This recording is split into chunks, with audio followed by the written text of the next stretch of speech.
मथुरा से निकलने के बाद भगवान श्री कृष्ण ने एक ऐसे नगर की स्थापना की जो विशाल और सुसंगत था।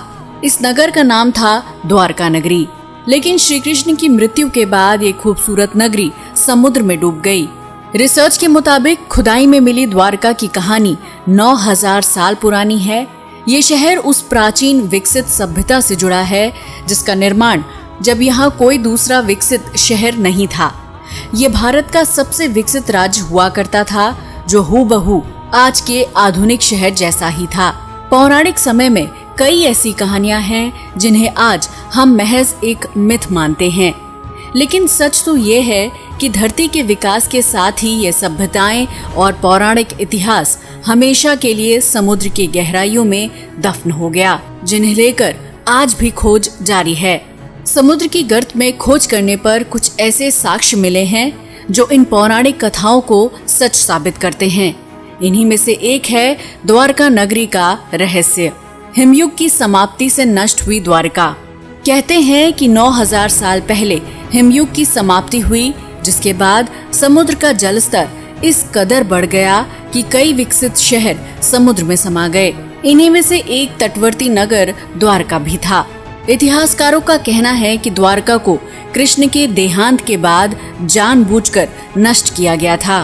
द्वारका का निर्माण भगवान श्री कृष्ण ने मथुरा से जाने के बाद अपने पूर्वजों की भूमि को फिर से रहने लायक बनाया। इसे श्री कृष्ण की कर्म भूमि के तौर पर भी जानते हैं। द्वारका भारत के 7 सबसे प्राचीन नगरों में से एक है। बाकी 6 नगर के नाम कुछ इस तरह हैं, जैसे मथुरा, काशी, हरिद्वार, अवंतिका, कांचीपुरम और अयोध्या। कुछ लोग द्वारका को द्वारावती, कुशस्थली, आनर्तक, ओखामंडल, गोमती द्वारका, चक्रतीर्थ, अंतरद्वीप और वारीदुर्ग के नाम से भी जानते हैं। इस शहर के चारों ओर बहुत ही लंबी दीवारें थीं, जिसमें कई द्वार थे। कई द्वारों का शहर होने की वजह से ही इस नगरी का नाम द्वारका पड़ा। कहते हैं कि समुद्र में आज भी इसके दीवारें खड़ी हैं। यादवों की रक्षा के लिए द्वारका पहुंचे कृष्ण। श्री कृष्ण ने जब कंस का वध किया तो जरासंध ने कृष्ण और यदुवंशियों का नामो निशान मिटाने की ठान ली। वो मौका मिलते ही मथुरा और यादवों पर बार बार आक्रमण करता रहा।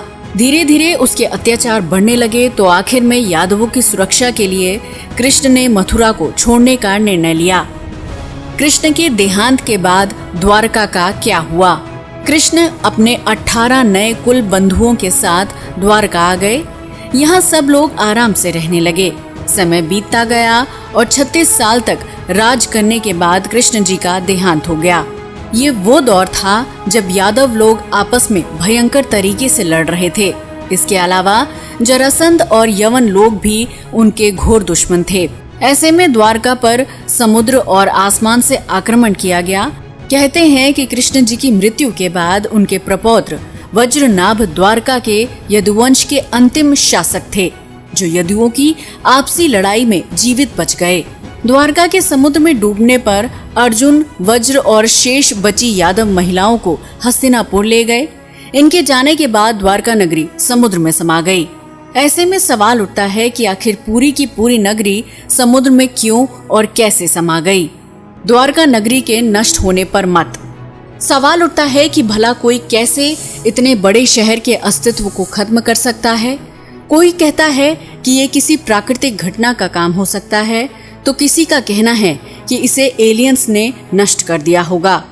जब इसके नष्ट होने के कोई पुख्ता सबूत नहीं मिले तो वैज्ञानिकों ने इस राज से पर्दा उठाने के लिए समुद्र की गहराई को टटोलना चाहा। इस दौरान खोजकर्ताओं को समुद्र के सैकड़ों फीट नीचे कुछ ऐसे अवशेष मिले जिन्होंने सबको चौंका दिया। समुद्र में मिले अवशेष।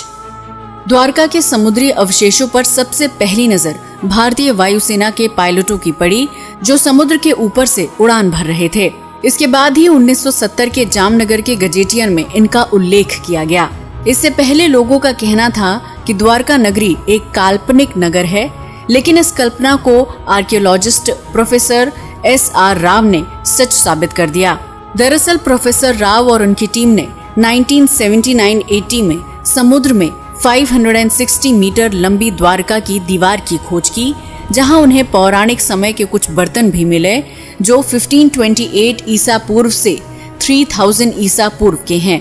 इसके अलावा सिंधु घाटी सभ्यता के भी कई अवशेष मिले।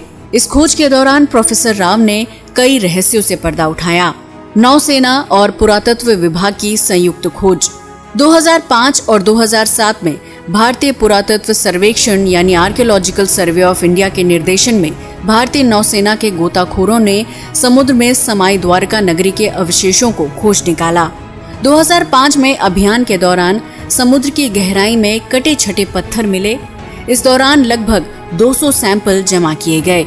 नौसेना के गोताखोरों ने 40,000 वर्ग मीटर के दायरे में इन अवशेषों को खोजा और वहां पड़े भवनों के टुकड़ों के सैंपल जमा किए, जिन्हें शुरुआत में चूना पत्थर बताया गया था। बाद में आर्कियोलॉजिस्ट्स ने बताया कि ये टुकड़े बहुत ही विशाल समृद्धशाली नगर और मंदिर के अवशेष हैं। इन सैंपल्स को देश की लेबोरेटरी में भेजा गया। वहीं खोज से जुड़े आंकड़ों को कई राष्ट्रीय और अंतर्राष्ट्रीय विशेषज्ञों के सामने भी पेश किया गया। इन विशेषज्ञों में अमेरिका, इजराइल, श्रीलंका और ब्रिटेन के विशेषज्ञ भी शामिल थे। सैंपल्स को विदेशी प्रयोगशालाओं में भेजने का असली मकसद था इन पर किसी भी तरह का कोई शक न रहे, सारी भ्रांतियां दूर हो जाएं। द्वारका पर रिसर्च। 2001 में सरकार ने गुजरात के समुद्री तटों पर प्रदूषण से होने वाले नुकसान का पता लगाने के लिए national institute of ocean technology को चुना। जब समुद्री तलहटी की जांच की गई तो सोनार पर मानव निर्मित नगर पाया गया। जब इसकी जांच की गई तो पता चला कि ये नगर 32,000 साल पुराना है और 9,000 साल से समुद्र में दफन है। हालांकि इस मामले पर आज भी शोध जारी है। अब देखना ये है कि द्वारका नगरी के नष्ट होने की गुत्थी सुलझने में और कितना समय लगता है। दोस्तों, आज के लिए बस इतना ही। वीडियो पसंद आया हो तो इसे लाइक और शेयर करें, साथ ही चैनल को भी सब्सक्राइब करें। जय हिंद दोस्तों।